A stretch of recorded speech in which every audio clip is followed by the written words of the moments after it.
Muslim, of course, with the families of Brennan and Divine.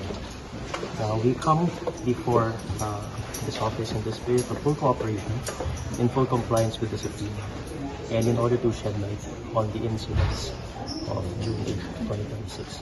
So the investigation is ongoing. We've given our full cooperation, and let us allow the investigation to take its course. Sir, could it be a case of homicide or leasing, sir? Coach Tab, any statement? Coach Tab? Have you tried?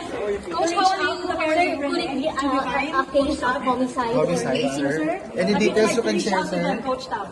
Or, sir, any message for Rene and Divine family? Families?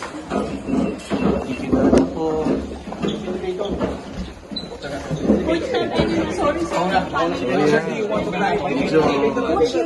Do you want to clarify anything, sir? Anything at all? Anything? You want to clarify? You want to clarify anything? Coach? Have you tried to talk to the parents of Brenna and Divine, Coach? Sir, could it be a case of leasing or homicide, sir? Coach Tab, you knew that some of the players did not know how to swim. Coach, You just a few confirm words. that? Sir, who approved the team building activity? Any messages that you know? What is Will you be present tomorrow, sir? What's your message to the families of Butterborn and Divine, sir?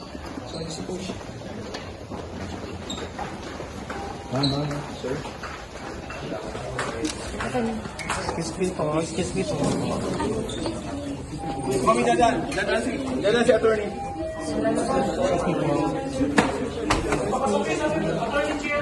Excuse me. Dadan.